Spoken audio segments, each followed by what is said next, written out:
Students, आज आपका class 5th computer का लेक्चर।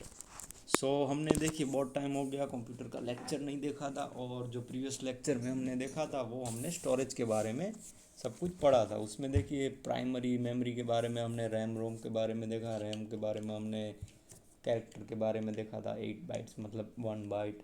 फिर रोम, रीड ओनली मेमोरी। अब सेकंड है secondary memory. Secondary memory is also known as external memory. जो सेकेंडरी मेमोरी है वो अंदर की भी मेमोरी है। एक्सटर्नल मतलब अंदर की मेमोरी।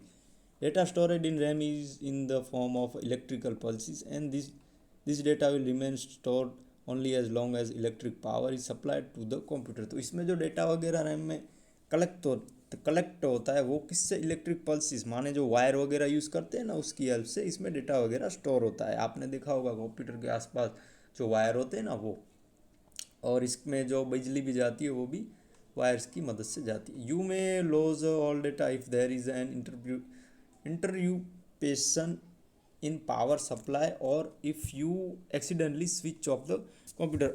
अगर देखिए अचानक लाइट चली जाए या फिर पावर कट ऑफ हो जाए तो आप सारा डेटा लॉस कर सकते हो। सम डेटा और information is very important and so it needs to be stored on a permanent basis. तो कुछ डेटा ऐसे होते हैं कि हमको परमानेंट चाहिए, ठीक है, कि ऐसा नहीं है कि अगर स्विच ऑफ हो जाएंगे तो फिर चले जाएंगे। मतलब कि देखिए कैसे कोई ऐसे डेटा इंपॉर्टेंट हैं वो हमने रख दिए कंप्यूटर में, अगर लाइट वगैरह चली गई तो वो डेटा नहीं मिलेंगे तो प्रॉब्लम हो सकती है। तो सच information store in secondary memory of computer. तो ये सारी इंफॉर्मेशन सेकेंडरी मेमोरी में उपयोग होती है, मतलब उसमें रहती है।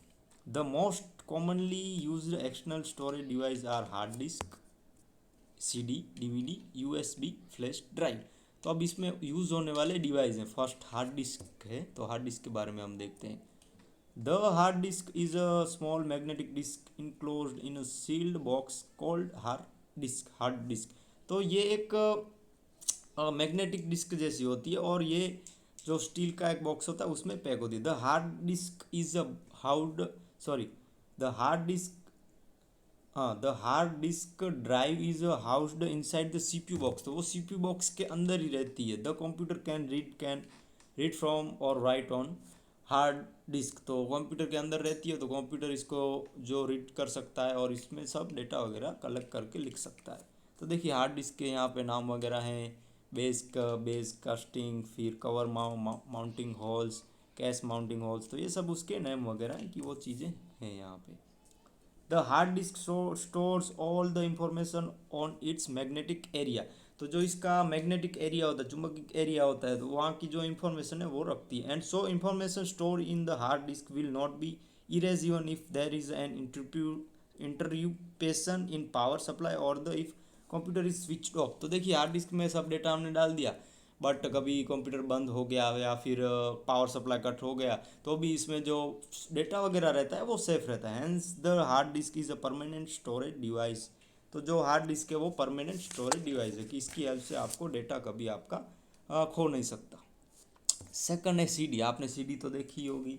The CD is a small disk. तो ऐसी डिस्क टाइप की होती है which is entered into the optical drive. तो आपने CPU में ऊपर के भाग में देखा होगा, उसको ऑप्टिकल ड्राइव कहते हैं, जिससे हम CD डालते हैं। तो optical drive is fixed in the CPU box. तो जो कैसेट डालते हैं ना हम, जो CD डालते हैं, तो ये उसके अंदर पहले से ही होता है CPU बॉक्स में। The computer can read write the CD using the optical drive. तो ऑप्टिकल ड्राइव की मदद से जो हमने CD में डेटा वगैरह लेना है देना है वो सब उसको रीड और राइट कर सकता है। The CD is a permanent storage device. तो ये भी परमानेंट स्टोरेज डिवाइस है, इसमें भी स्टोरेज रह सकता है। Any information store in the CD can never be erase. तो इसमें जो भी हम CD में जो भी स्टोरेज रखते हैं वो कभी खो नहीं जाता। The CD is removable but it can not store more data than the hard disc.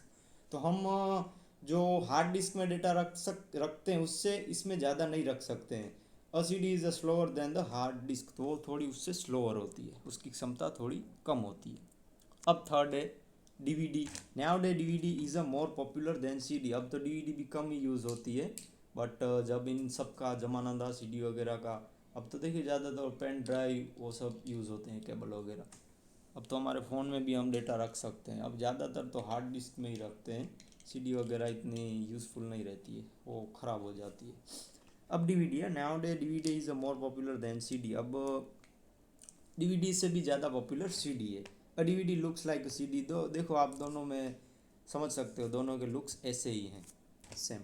A DVD is also installed into the optical drive which is fixed in the CPU box. तो आप जैसे CD को आप जैसे डालते थे, इसी तरह ही आप डीवीडी को भी ऑप्टिकल डिवाइस की हेल्प से डाल सकते हो, वो भी फिक्स होता है सीपीयू बॉक्स में। A DVD can store more data than CD, तो ये सीडी से ज़्यादा डेटा रख सकती है।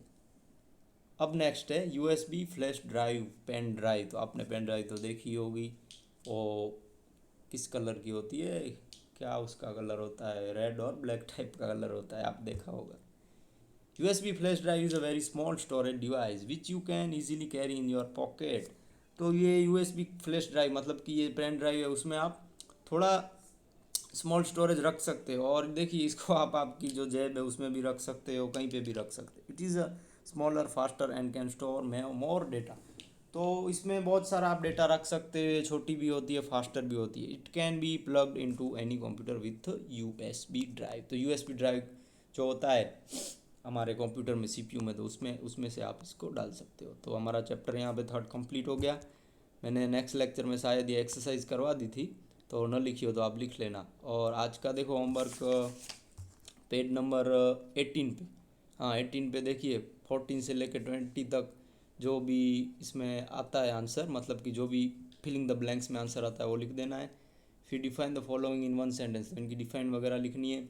और फिफ्थ जो रोम है उसकी यहाँ पे लिखी नहीं है, इसलिए मैंने फ़ोटो में देखिए रोम की यहाँ पे है, तो आपको यहाँ पे रोम की डिफाइन लिख देनी है। ठीक है, ROM store the ROM programs which tell computer how work, यहाँ पे टिक मार्क किया है वो लिख दोगे आप। फिर यहाँ पे आपको मैथ द फॉलोइंग में लिख देना है। फिर ये सब तो कंप्लीट ही है, ये सब आपको लिख देना है। फिर यहाँ पे देखिए सेकंड जो है ALU की अर्थमेटिक एंड लॉजिक यूनिट, तो उसके आपको सेंटेंस जो लिखने हैं क्वेश्चन नंबर 5 में, right of function following in 1 और 2 सेंटेंस। तो यहाँ पे देखो मैंने ऐसे टिक मार्क किया है ना, यहाँ से लेके ऐसे टिक मार्क किया है, तो ये आपको लिख देना है। फिर सेकंड कंट्रोल यूनिट में भी मैंने ऐसे टिक मार्क किए हैं, देखो फर्स्ट वाला ये रहा फर्स्ट सेंटेंस, फिर सेकंड सेंटेंस, तो ये कंट्रोल यूनिट का है। उसके बाद मेमोरी का, तो मेमोरी में भी मैंने ऐसे टिक मार्क किए हैं, ये आपको लिख देना है ऐसे। फिर रोम में लास्ट वाला, तो रोम में भी देखो यहाँ पे इस तरह से और यहाँ तक, तो 1-2 सेंटेंस आप लिख देना। तो ये आप कंप्यूटर का ये जो चैप्टर था हमारा थर्ड स्टोरेज, तो ये चैप्टर आप कंप्लीट कीजिए। आज सैटरडे है, कल संडे की भी छुट्टी है, तो आप कल संडे तक कंप्लीट कर दीजिए। और हम मंडे में देखते हैं कि लेक्चर आता है, तो हम जो इन्वायरमेंट का कुछ बाकी रह गया होगा तो वो देख लेंगे। इसके अलावा भी आपका देखो इन्वायरमेंट में भी हमारा में भी सिलेबस कंप्लीट होने ही आया है, थोड़ा सा लास्ट का बाकी होगा तो देख लेंगे। फिर भी आपका इन्वायरमेंट में कोई भी क्वेश्चन का आंसर ना मिल रहा हो तो आप मुझे उस क्वेश्चन का फ़ोटो भेजिए, तो मैं उस क्वेश्चन का आंसर भी आपको भेज दूँगा। ठीक है, तो आप आज का जो होमवर्क मैंने कंप्यूटर का दिया है वो आप कंप्लीट कीजिए, और कोई भी क्वेश्चन डाउट हो तो आप मुझे कांटेक्ट कीजिए। Thank you, bye bye.